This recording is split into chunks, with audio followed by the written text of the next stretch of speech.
Imagine a city built for 1 million people, where you can walk for miles without seeing a single soul.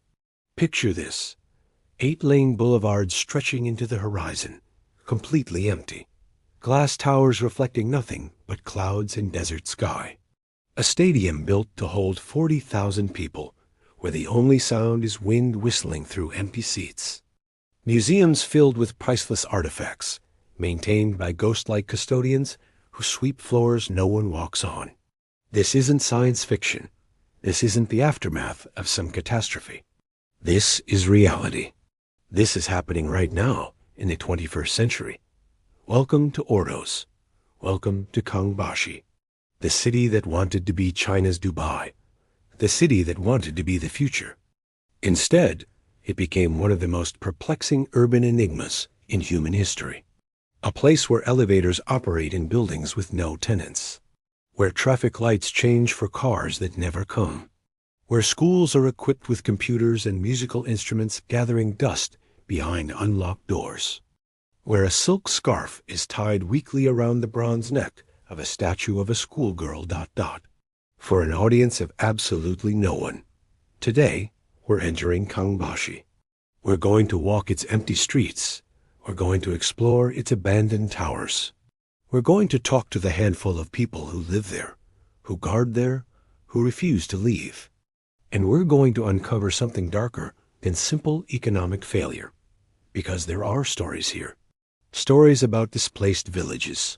Stories about relocated cemeteries. Stories about why this city doesn't just feel empty ... It feels like it's watching, waiting. This is Ordos. And officially, no one wants to talk about what really happened here. Let's go back to 2003. Inner Mongolia, the Ordos region. For most of history, this was nothing. Desert, grasslands, scattered nomadic communities following the ancient rhythms of the steppe. The same land where Genghis Khan once rode. The same land his descendants still consider sacred. Then they found coal. And not just any coal. Massive deposits. Rare earth minerals. Natural gas reserves that seemed inexhaustible. Ordos, a city that nobody outside China had ever heard of, suddenly found itself topping China's per capita GDP charts. They were outranking Spain. Outranking some of the wealthiest regions in Europe. Money was flooding in faster than they could count it. The local government saw an opportunity. They saw the future. They proposed something extraordinary. Kangbashi, a completely new district. $161 billion. 355 square kilometers. A city within the city, positioned 23 kilometers from the old center of Dongsheng, wedged between two massive reservoirs with abundant water supply. The pitch was simple. This would be China's Dubai, a showcase, a demonstration to the world of what modern China could achieve.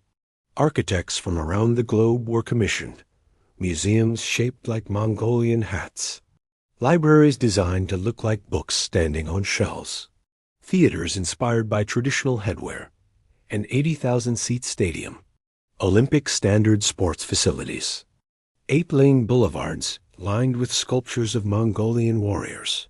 Everything state-of-the-art. Everything perfect. Everything designed for 1 million residents. Construction began in 2004. By 2010, they expected 300,000 people to be living there. But here's where the story gets strange. The buildings rose. The infrastructure was completed. The museums opened. The hospitals prepared. The schools equipped themselves with the latest technology. And nobody came. Not the hundreds of thousands they planned for.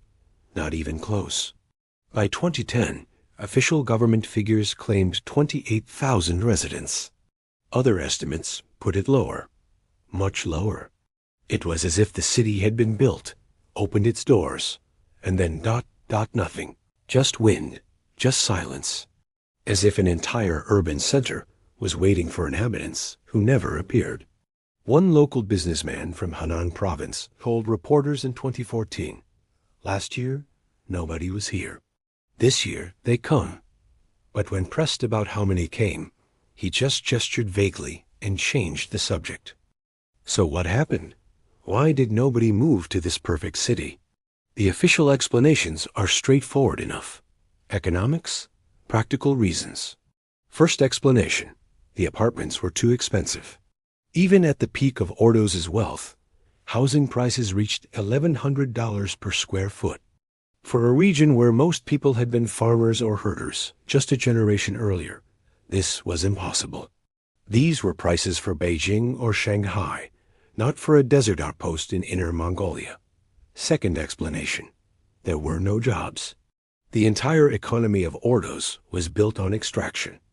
Coal, mining, natural gas. If you weren't in that industry, there was nothing for you here.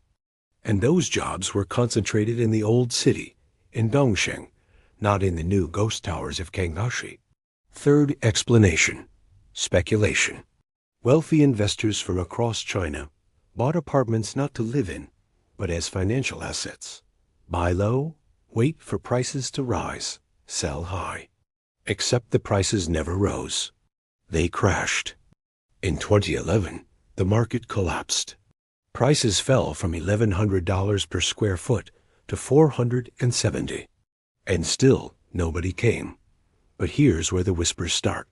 Here's where the official narrative begins to crack. Older residents of Ordos tell a different story. They say the land didn't want this. They say the construction was rushed. They say the entire zone was raised on ground that was never meant to be built on. Kangbashi sits on the ruins of two old Mongolian villages. When the city was planned, these villages were cleared, forcibly relocated. Families who had lived on that land for generations were moved into apartment blocks. Their homes demolished, their fields paved over. Many of those displaced families now run small restaurants in Kangbashi's nearly empty food courts. They serve mutton sandwiches to the handful of tourists who wander through. When you ask them about the old villages, they get quiet. They point in vague directions and say, "They were here before. There are stories about a cemetery." An old Mongolian cemetery that had to be relocated during construction. Stories about graves that were excavated. About bones that were moved without proper ceremony. About spirits that were disturbed. One elderly woman, interviewed by a tour guide in 2015, said something chilling. The land remembers. You can't just erase what was here and expect nothing to push back. A local driver, Yang, who's been ferrying visitors around Kangbashi since 2010, puts it more directly. The Communist Party spends all its time telling us not to be superstitious. And then they build the entire city according to feng shui principles, with all the buildings aligned to appease the spirits. Makes you wonder what they really believe. Urban explorer Darman Richter has documented Kangbashi extensively. His description is haunting. It is possible to walk for hours without spying another living soul. A handful of residents congregate around central Genghis Khan Square. They drift about the plaza, the otherworldly museum building. But get out of the center, and you read just 2 blocks away from a post-apocalyptic wasteland spreading as far as the eye can see. But it's not abandoned. That's the thing. That's what makes it so unsettling. Darman continues. Kangbashi is not a ghost town in the traditional sense. This isn't Pripyat. There are no remnants of lives interrupted. There are no personal belongings left behind, no photos on walls, no toys in playgrounds. This is something stranger. This is a city that never had life to begin with. The people of Kangbashi don't lock their doors. There's no need. Visitors can walk straight inside unfinished apartments, climb to rooftops, wander through networks of subterranean parking facilities that stretch for kilometers underground, completely empty, lit by fluorescent lights that hum in the silence. Photographer Raphael Olivier spent days walking through Kangbashi in 2016. His account: I walked hours every day, mostly on empty avenues, sometimes through desert areas and sand dunes, without any public transportation. The whole place feels like a post-apocalyptic space station from a science fiction movie. But here's what got me. It's not decaying. Everything is maintained. Immaculate. The grass is cut. The streets are swept. But by whom? For what? The hospital is fully prepared, waiting for its first patient. Operating rooms equipped with the latest medical technology. Beds made. Instruments sterilized. Empty. Schools have been equipped with sporting facilities, computers, musical instruments. At Kangbashi No. 1 school, a bronze statue of a young girl stands outside. Around her neck is a silk scarf. Every week, someone removes it, cleans it, ties it back on. Every week, for years, for no one. One explorer who visited in 2017 reported, "I went into an office building, 20 stories tall. The lobby was pristine, marble floors, modern art on the walls. I took the elevator to the 10th floor. The doors opened onto a fully furnished office space.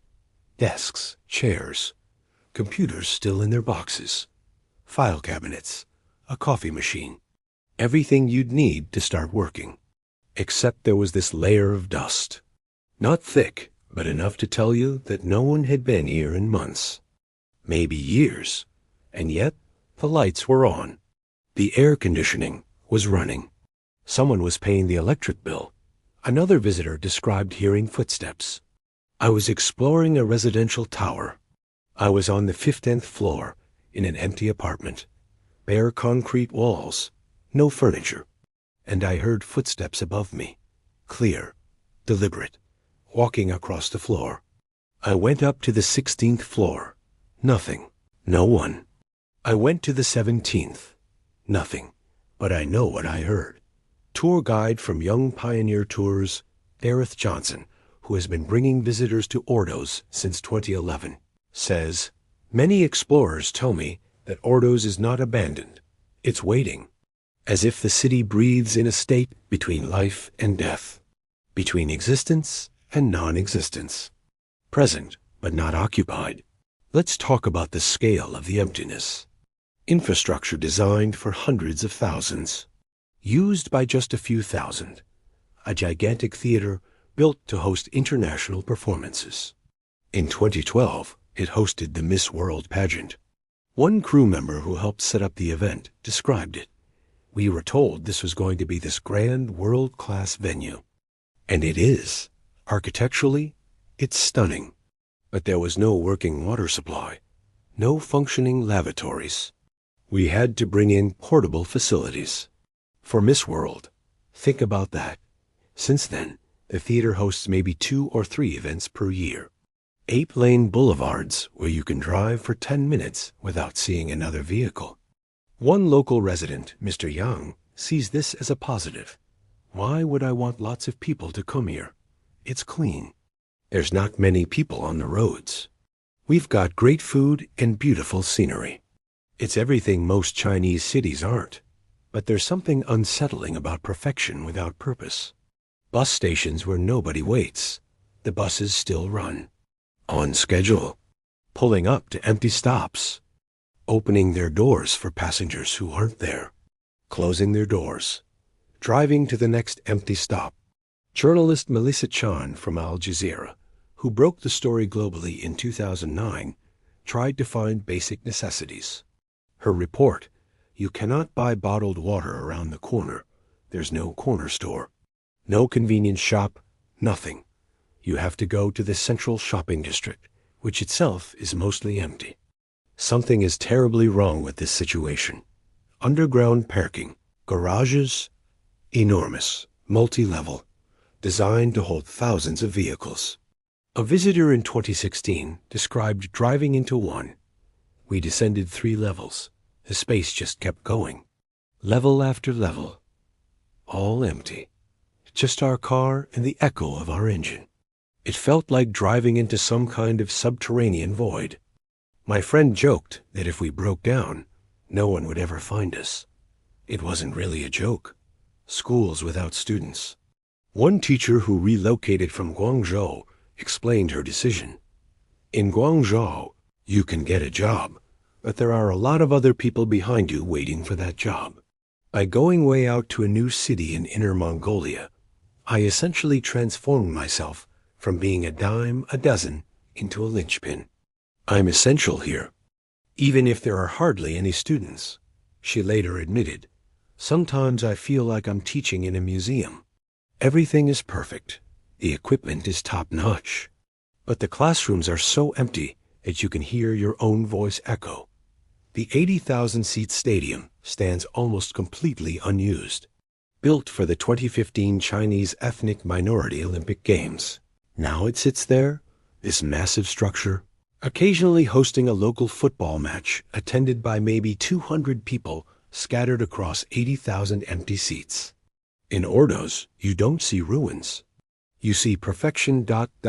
empty, which is far more unsettling. Ruins tell a story. They show you what was. This shows you what never happened. Now we get to the stories that don't appear in official reports. The stories that people whisper. There's a persistent rumor about a cemetery, an old Mongolian burial ground that stood where part of Kangbashi is now. During the initial construction phase, workers supposedly found graves. Old graves.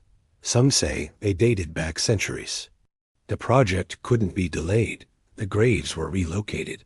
But according to local belief, this was done improperly, without the right ceremonies, without honoring the spirits properly.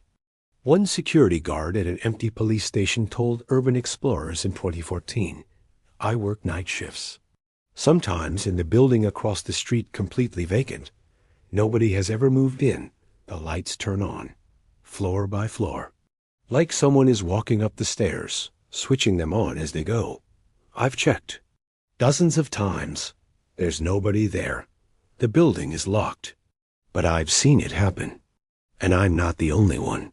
An elderly camel keeper at the sand dunes overlooking Kangbashi shared this with tour guides.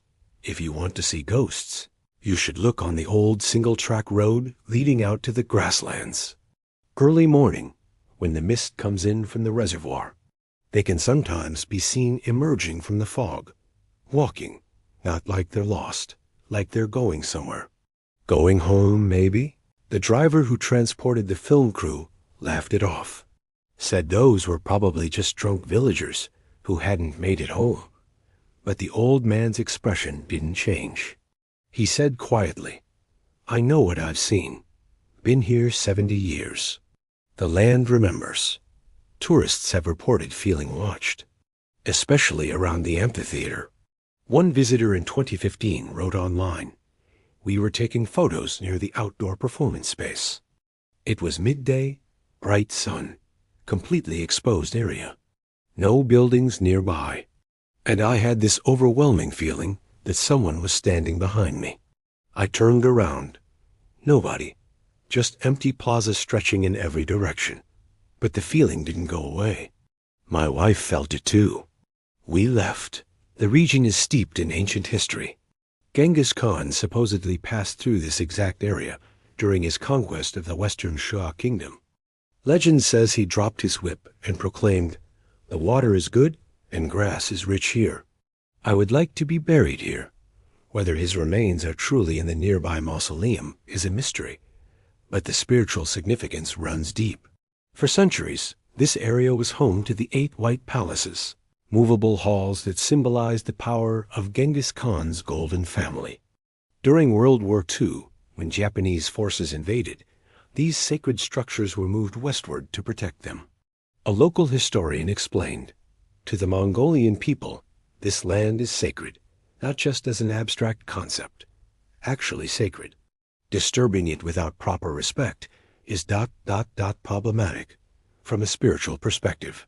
Another local, a woman who runs a small restaurant, said this, "My grandmother's village was demolished to build Kangbashi. She was moved into an apartment in the new city. She lived there for 3 years before she died. She never unpacked her things.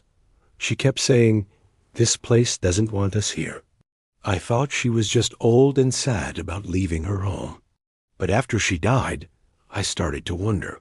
Some say, Ordos is not haunted by spirits ... but by the ambitions of men, by greed, by hubris, by the idea that you can build a city where one doesn't belong and expect it to thrive. Others disagree. Others say the feeling in Kangbashi is more than just failed urban planning. Others say something deeper is wrong. The government has tried. They've tried hard. In 2006, they relocated the entire municipal administration to Kangbashi. Government employees were given housing discounts, food subsidies, transportation allowances. Essentially, they were paid to move. They moved the city's top high schools to Kangbashi, forcing families with children to relocate if they wanted access to the best education. In 2012, Miss World was held here. In 2015, the National Ethnic Games, cultural festivals, concerts, all designed to show the world that Kangbashi was alive, functioning, ready. By 2017, some journalists reported the population had surged to 153,000. Housing prices had risen 50% since 2015. Out of 40,000 apartments built since 2004, only 500 remained on the market. On paper, the city was recovering. But walk through Kangbashi today, and you'll find vast zones that remain eerily silent. Entire neighborhoods where the lights are on, but nobody's home. Restaurants that close in the afternoon because there aren't enough customers to justify staying open. Difficulty finding basic services in the evening. One recent visitor in 2024 reported, "I stayed in Kangbashi for 3 days. My hotel was nice, modern, but at night, when I looked out the window, I could see dozens of apartment buildings around me. Lights on in maybe 5% of the windows. The rest dark. It felt like being in a movie set, like the buildings were props. Two-dimensional facades." Mr. Liu, a longtime resident, maintains optimism. The people will come eventually. You have to think long-term. China plans in decades, not years. This city is an investment in the future. But even he admits, sometimes when I'm walking at night, the emptiness gets to you.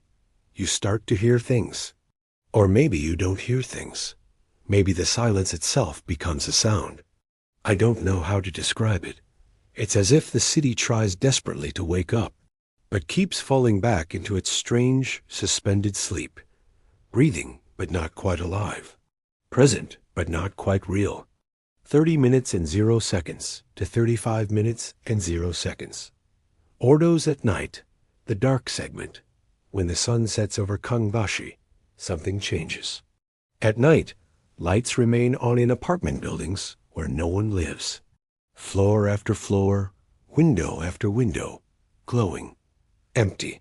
Urban explorer Christina Lee, who specializes in vacant spaces, documented her night in Kangbashi.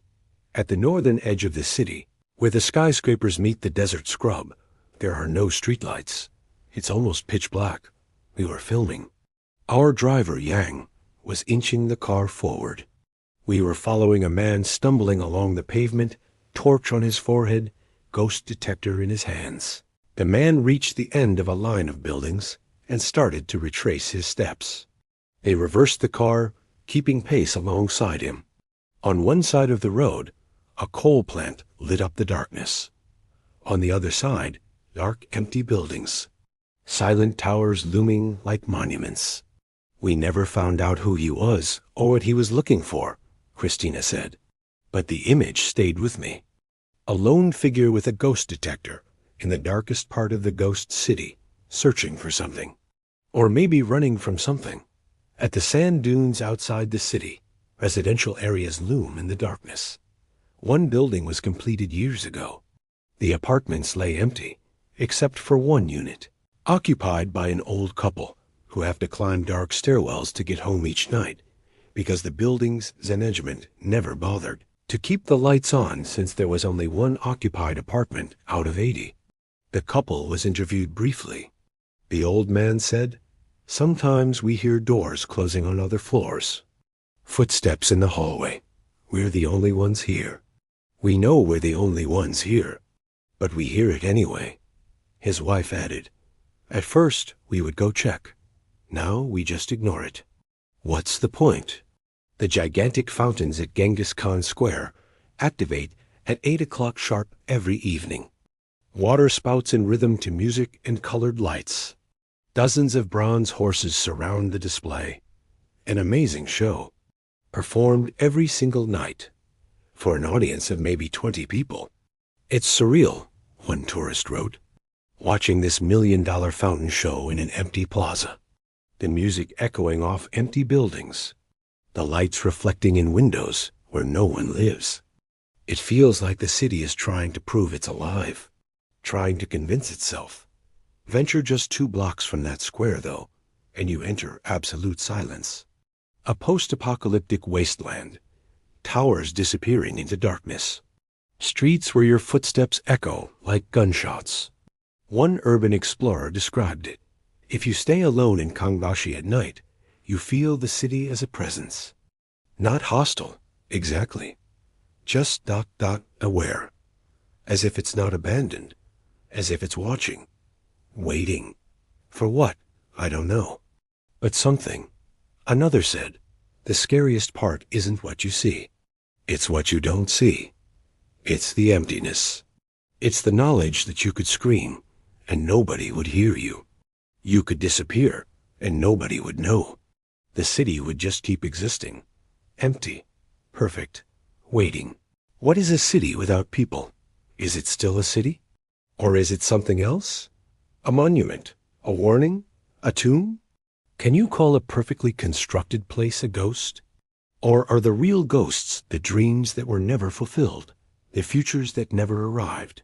Ordos is not haunted by the dead. It's haunted by what could have been, by the vision of 1 million people who are supposed to come, by the promises made and the futures that never materialized, by the ambitions that exceeded reality. The buildings still stand, perfect, modern, waiting, with museums and libraries and theaters, with stadiums and schools and hospitals, all the infrastructure of civilization. But civilization never arrived. A Chinese academic study concluded in 2020, through interactions in the dynamic nexus of conceived, perceived, lived space, the new town space is in the process of transformation from an empty ghost city to a comfortable, habitable city. But walk through Kangbashi today, and you have to wonder, transformation into what? A city for whom? Maybe the academics are right. Maybe in another decade, another generation, Kangbashi will finally fill with people. Maybe all it needed was time. Or maybe something else is at play. Maybe the locals are right when they say the land didn't want this. Maybe there are some places that aren't meant to become cities. Some ground that resists being paved over. Some spirits that refuse to be forgotten. The desert is patient. The sands of Ordos have witnessed empires rise and fall for millennia. The Mongolians, the Chinese dynasties, the Communist Party's grand vision, all leave their marks. All eventually fade. All return to dust. Kangbashi may yet become what it was designed to be, a living, breathing city. Or it may become the most expensive archaeological site ever built. A monument to hubris. A warning about the limits of ambition when disconnected from reality. A testament to what happens when you build your dreams on ground that doesn't want them. Either way, it stands, waiting, breathing, watching. And at night, when the lights come on in empty buildings and the fountains dance for no one, you can almost feel it thinking, wondering when its people will finally arrive. Or if they ever will. Would you go to a city like Ordos? Would you live in a perfect city, but empty? The question isn't just about Kangbashi. It's about what we value as humans. What makes a place worth living in? Whether architecture and infrastructure are enough, or whether a city needs something more fundamental. Something we can't build with concrete and steel. Something that can only emerge organically when people truly choose, to make a place their home. Ordos waits for that answer. The few who live there now, the security guards watching over empty buildings, the teachers instructing sparse classrooms, the restaurant owners serving handfuls of customers, they're all waiting too. waiting to see if their gamble pays off, waiting to see if the city wakes up, or if it remains forever in this twilight state, neither fully alive nor completely dead, just ... waiting. Some say you can feel it most at dawn, when the sun first touches the glass towers and they light up like torches, when the streets are empty but the day has potential, when anything still seems possible.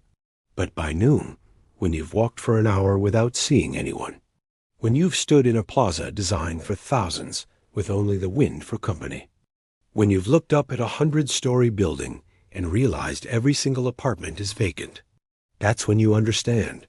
This isn't just an economic miscalculation. This isn't just poor urban planning. This is something stranger, something that defies simple explanation. This is Ordos. Next time, we'll explore another place where the past refuses to stay buried, where modernity and ancient forces collide, or something went wrong that nobody wants to admit. Until then, remember, not all ghosts are dead. Some are just waiting to be born. Thank you for watching.